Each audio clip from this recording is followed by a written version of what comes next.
Good morning, everybody. This is Lindsey Huddleston back in the building. Another SPS Monday Motivation. Also on the holiday weekend, happy Father's Day to the fathers out there, no doubt. Also, a happy Juneteenth. We're actually celebrating that today. A lot of progressive businesses and organizations recognize uh, Juneteenth today, and so some of you have the day off. Uh, Maybe a little delay with the Facebook. I see that there may be a little delay, but now we're live. So again, good morning and welcome to the SPS Monday Motivation. Happy Father's Day and happy Juneteenth. What is today's SPS Monday Motivation? The term I'm referencing is called funeral facts. Funeral facts. Lindsay, where are you going with that today? Come on, funeral facts. Yeah, talking about a funeral can be very morbid. I understand people have different ways they express themselves when it comes to death and passing. Good morning, Michelle. How are you? I'm imagining you're checking in from Eugene. You're all no way. If you're on the West Coast, it's 8 right now. You're not up at 5 in the morning. You must be back in the Midwest. But I wouldn't doubt how you get down. I appreciate you and all your support. Today we're talking about funeral facts, and I say this coming back. You say not yet.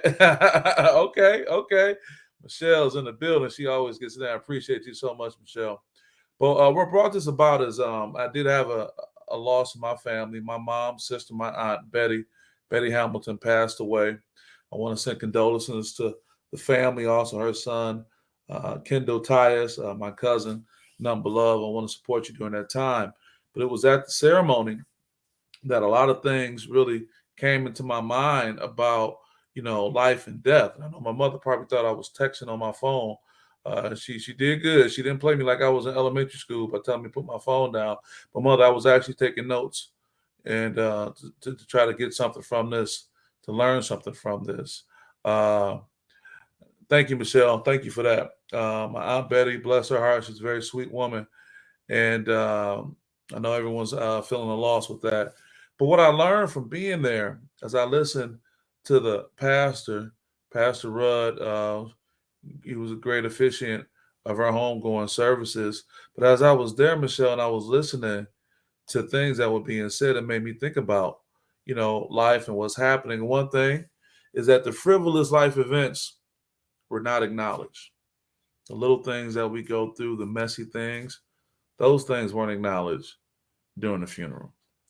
Also, you realize that your enemies and your haters are not acknowledged. They don't get front row status. They don't get this huge acknowledgement about being a significant part of your life or your world or being that important. Also, your shortcomings are not acknowledged. That thing you couldn't get done, that thing that challenged you more, that thing that happened and when you weren't in your best representation of yourself, those are not acknowledged. But what is acknowledged? Your family will be acknowledged.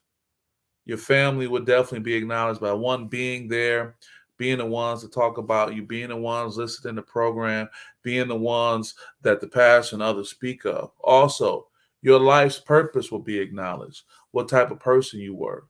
What were you focused on? Everybody would know what you loved. In this particular case, my Aunt Betty, she was a superb dresser with clothes upon clothes. She was still popping tags, as the young people would say, with all the clothes. But these things that were positive attributes to you and your personality, your character will be acknowledged.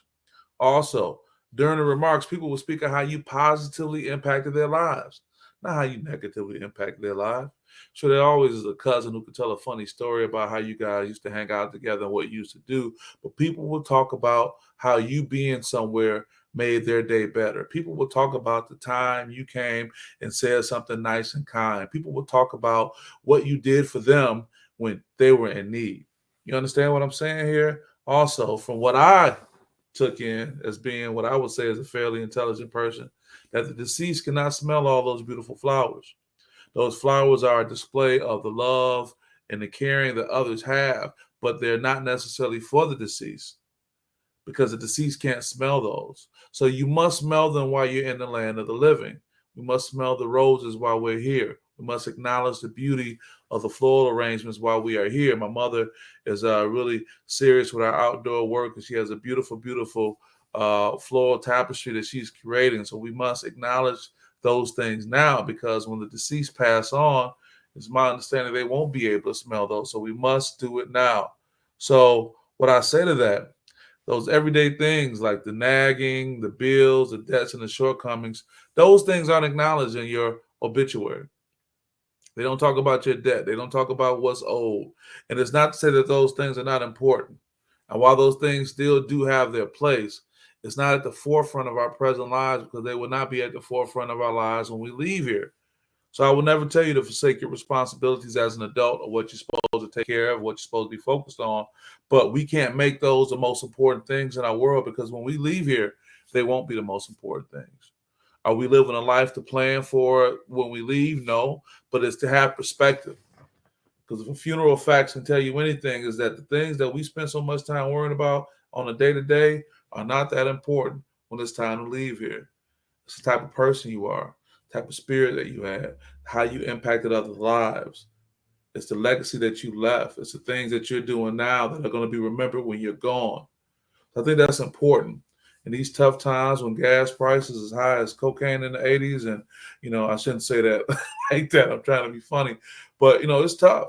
It's tough to start saying, well, the things that I may have wanted to do, unless you're independently wealthy, and even so, if you always dropping the boat in the water, you're looking at those gas prices at $7. If you're always jumping on your plane, you're looking at that. If you're always doing these other things, you still are looking at how something as simple as gas prices, or as my mom said, food prices, and all these things are having an impact. And it could be at the forefront of your mind. And we can miss that is not why we're here, to be worried or discouraged over gas prices. For some reason, I still see these cars moving along. For some reason, I still see the toys that people enjoy being played with. So all I'm trying to say is not to downplay what's important, but it's also about giving perspective to what's most important. It's the life we live. It's the impact that we have on our families. It's smelling the roses. I think I want to use today as a day to just be appreciative and reflective of the things that's going on. As a matter of fact, I'll be using the coming weeks to do that. Celebrate my birthday, my 46th birthday, at the end of this month, June 29th. And although I have an outstanding speaking engagement I'm looking forward to during that time, I'm looking forward to, that weekend of just kind of relaxing and reflecting, putting things in perspective. So not to try to be on a somber note when I talk about funeral facts, but I do want you to know that when that day comes and we have transition, those things that we've been worried about so much will not be the things that I spoke of in the forefront. Those are the funeral facts. So it's about 8 minutes. I won't keep you guys too much longer on this Juneteenth.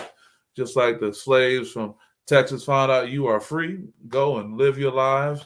Have a great day. Have a great week. Have a great month. Have a great year. And more importantly, have a great life. This is Lindsey Huntsville, SPS, wishing you a great, great Juneteenth and a happy Father's Day weekend. And all the best to you going forward. Thank you.